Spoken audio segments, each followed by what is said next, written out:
Mr. President, there's a lot of conversation about all that's moving this week in the Senate and the House, the executive branch. There's a lot of conversation about 100 days.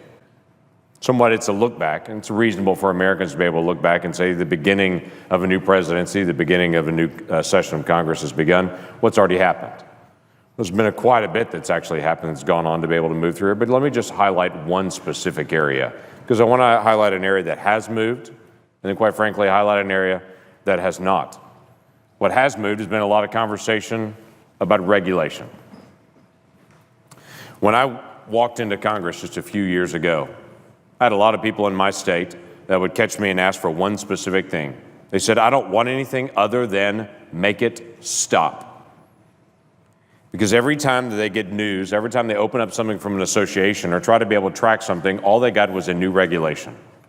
Now, some of them were large and some of them were small, but it seemed like every time they opened up the mail, they had a new requirement from some entity that they'd never heard of, 1,000 miles away, telling them how to be able to operate their business or submit some new form.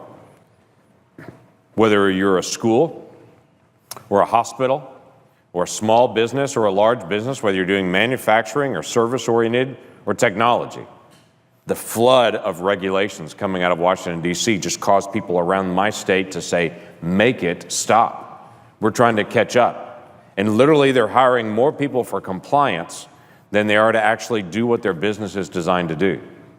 At some point, they want to hire somebody to actually do their business. A dramatic shift happened starting January the 20th of this year when the administration stepped in and for a moment said pause on regulations. And literally the nation could take a deep breath. They didn't turn anything back. They didn't turn anything off. America didn't become less safe. But they asked a simple question: how can more people actually get involved in the process? And before a regulation come out, we make sure it's, number one, consistent with the law, and number two, the people that are affected by it actually get a chance to raise their hand and say, when you do a regulation, make sure you consider this. That doesn't seem unreasonable. If we're going to be a nation of the people, by the people, for the people, it's probably a good idea to have people involved in the process of actually the regulations that affect them. The government should not be their enemy. Government should be their ally. It should be the way to be able to make sure that we have fair rules, that everyone has a consistent set of guidelines, and those guidelines don't change all the time. Before this year, there's been only one time in the past decades since the Congressional Review Act was ever used. Now, that Congressional Review Act was actually due to a fellow Oklahoman named Don Nichols, who in the Senate years ago passed a simple piece of legislation to say that if a regulation is promulgated by an administration, any administration, that's not consistent with the desires of Congress, that Congress could pull it back out in the first few days after it was passed, and most of the time it's legislative days, so it's actually months in calendar time. In the first few months that it's in existence, Congress could pull that regulation out, look at it, and say, is this consistent with what Congress had passed? If it's not, Congress would have a fast-track process to be able to look at it and say this is inconsistent with what Congress had desired to have when it passed the law. That had to go through the House, the Senate, and then to the White House to be signed. That's only happened one time. In the past few months, Congress has passed now 13 Congressional Review Acts. 13 different reviews of different regulations that were put down by the previous administration in their final months, some of them in their final days of the administration. An administration that lasted 8 full years. These were the things they crammed into the very end, what are called midnight regulations. Those regulations cost billions of dollars, and some with very little review. 13 different times this Congress has pulled those out. It is literally billions of dollars in regulations that relate on the economy and millions of hours of work on people filling out compliance forms and being able to submit things into Washington, D.C. that most likely no one will ever read. Those 13 bills that have now been signed into law have helped free up our economy and has started a process that is very simple. What do we do to make sure we have good regulations as a nation, that they stay consistent and have the maximum number of people involved? The administration has also laid something out that many have called a radical idea. That is, for every one regulation that goes in, that agency would pull 2 out. to go back and review old regulations and say, are there other regulations that need to come out? Now, for those that have called this a radical idea, I've had to smile and I've had to say, you realize the United Kingdom has done that for years. Canada has done that for years. Australia has done that for years. This is not a radical, crazy idea. It's a simple statement to say when regulations go in, we need to have consideration for those that are already regulated to say, are we burying them in new compliance requirements? Is there an area where we can help free them up of things that are not needed anymore, that are old, that are not used, or not even appropriate anymore? It's a reasonable thing to be able to look at. Now, it's not in statute, it's an executive order, but it's one of those things that I think is wise for agencies to be able to take a look at. Every administration over the past several decades has said they're going to do what's called retrospective review, go back and look at it. This administration has said, no, we're really going to look at it. If a new regulation goes in, we've got to go back and review and see if two can come out at the same time to force that retrospective review. Many other areas of regulations are coming out, but the prime issue that's come out is one thing that's very simple. That is slowing the process down and making sure it's wise to be able to impose new regulations. We should have them in health and safety areas, but we shouldn't do regulations just because someone in Washington, D.C. thinks it's a good idea to be able to run everyone else's business. Now, with any set of decisions made by an executive branch, we should resolve many of these things in law. The Congressional Review Act, those are all in law. Those have all been settled.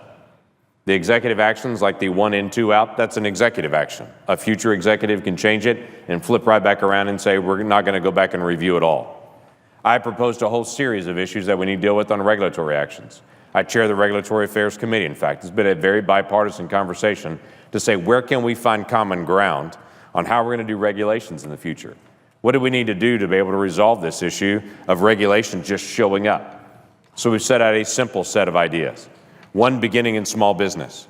If we're going to start in the regulatory issues, let's start in the area where we have the greatest amount of agreement. That's on small businesses. Small businesses should have the opportunity to be able to have a voice at the table.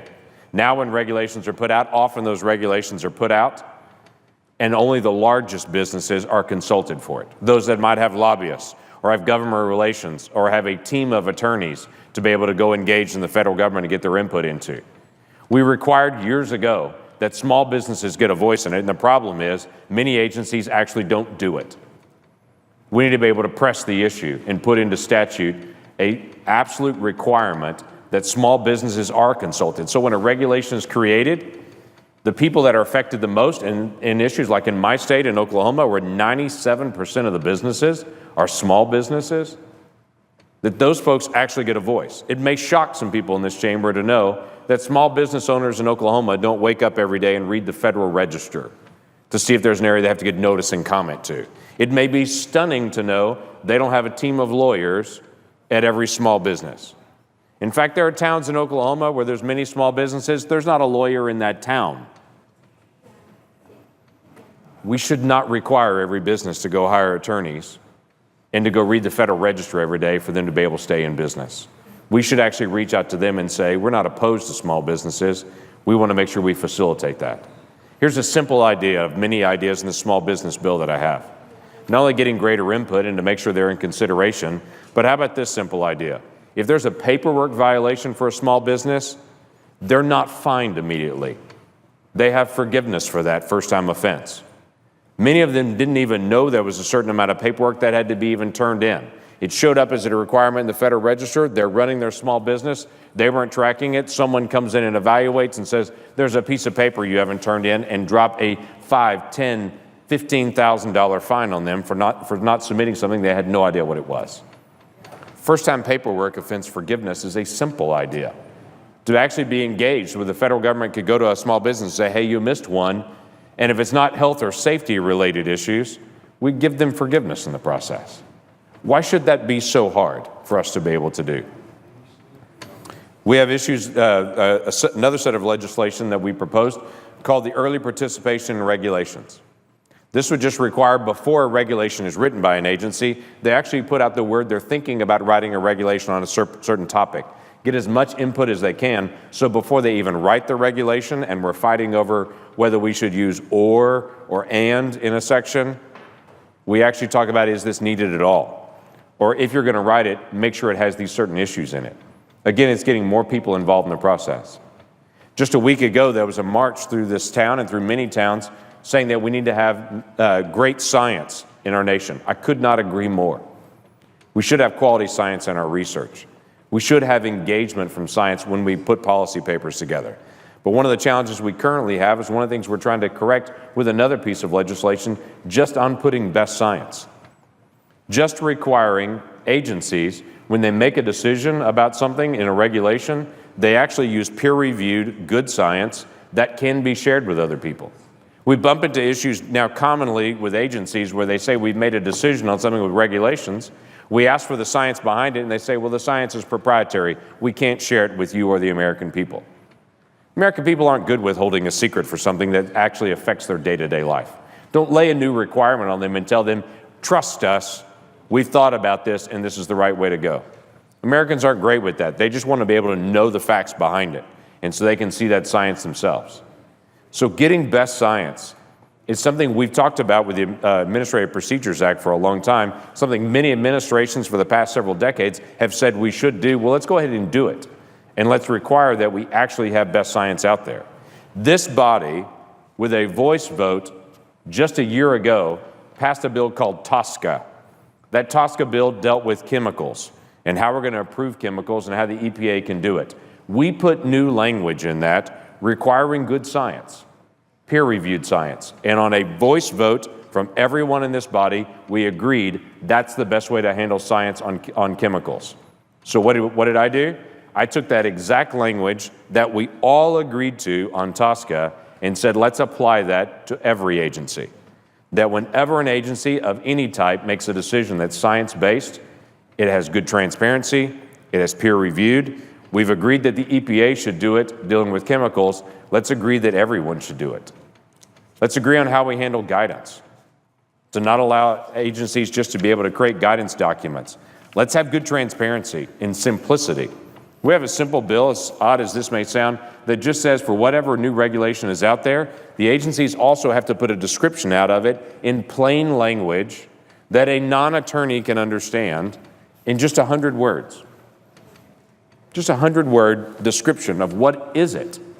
Right now, there are folks that actually do try to be able to research things, and if you're not a trained attorney, you can't understand what it even means. So just plain language descriptions of regulations. These should all be areas of common ground. These should all be straightforward issues that aren't partisan issues or common sense issues. We've made progress in regulations over the past 100 days. The American people have now been able to take a breath as regulations are not coming out at rapid speed. We still need them, though, in the days ahead to be able to do good regulations. Let's figure out a good way to do it. And let me make one more note on the opposite side. We've made progress in regulations with a ways to go. Where we've not made progress in the past 100 days is how we do budgeting. There's a group of us that have talked for several years now and have said we've got to change the way we do budgeting.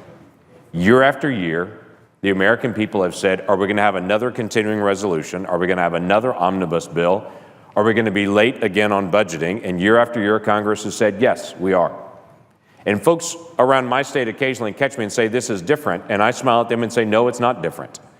The way we do budgeting was created right after Watergate in 1974 to create a more transparent process. What they actually created was a process so difficult that it's only worked 4 times since 1974. 4 times. So if it feels like every year you're saying, how come the budget process didn't work again? It's because every year but 4, since 1974, you should say the budget process didn't work again. At some point we have to say, the budget process is not in the Constitution. Let's change the way we're doing the process. They were well-meaning in 1974 when they made that process. It just didn't work. So let's fix it. Instead of saying, once again, it didn't work. We will never get a better product on our budget until we fix the process of our budget. We will never be able to solve the budget debt and deficit issues we have with this continuing resolution autopilot system and with an omnibus system that seems to just perpetuate the same issues over and over again.